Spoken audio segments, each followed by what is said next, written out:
السلام علیکم ورحمۃ اللہ وبرکاتہ۔ جمشید بھائی، اللہ عز و جل آپ کو صحت دے، تندرستی تے، سدا خوش رہو، آباد رہو حضور۔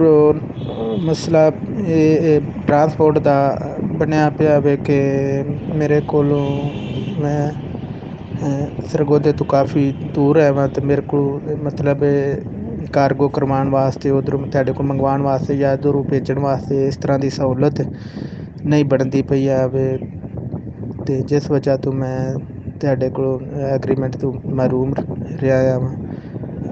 تے میں عرض کیتی سی تہاڈا شاید کوئی ہور بھی برانچ ہوے گی لاہور یا اسلام آباد یا اس سائڈ تے جتھے پہنچ سکدا ہے۔ اصل وچ منسیرے میرے کو کارگو دی سہولت نہیں ملتی پئی ہے جندے وچ میں مال تہاڈے کول منگوا لواں یا واپسی بھیج سکاں، یا یہ بڑی وڈی پرابلم بنی پئی ہے میرے واسطے۔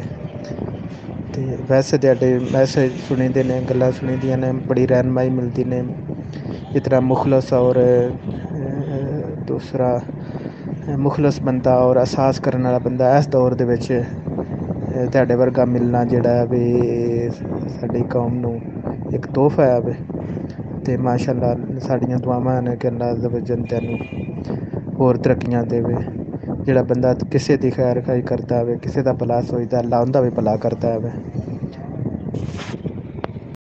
عمر دراز سے ہم تو پورے پاکستان سے بزنس کر رہے ہیں، ایسے ایسے علاقوں سے لوگ دے رہے ہیں کہ کارگو ادھر آتی ہی نہیں ہے۔ ابھی ایک بندہ کشمیر کے ایک علاقے میں ہے، ان کے شہر سے صرف پنڈی کی گاڑی جاتی ہے بس، اور کہاں کی بھی نہیں جاتی۔ ایک ایسا شہر ہے کشمیر کا، انڈیا کی بارڈر پہ ہے، اور پنڈی سے پتہ ہے کیا ہے، 13 گھنٹے لگتے ہیں ان کے شہر کو، 13 گھنٹے پنڈی سے۔ اور ان کا چھوٹا گاؤں ہے، اور وہ چھوٹا گاؤں بازار سے اتنا دور ہے کہ 2.5 گھنٹے ان کو بازار لگتے ہیں۔ اب ان کے شہر سے 2 دن چھوڑ کے 1 دن پنڈی کے لیے ایک گاڑی نکلتی ہے۔ دیکھیں بندے کا جذبہ، بدلنے کا حوصلہ۔ تو اس نے بھی میرے ساتھ ایگریمنٹ کیا۔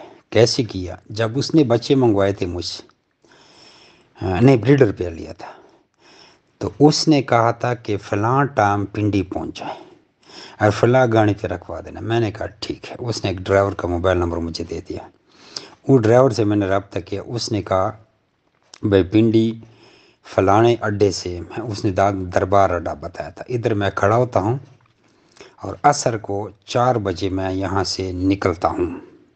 کوئی کڑکڑی کے کوئی اس طرح کوئی نام تھا کشمیر میں۔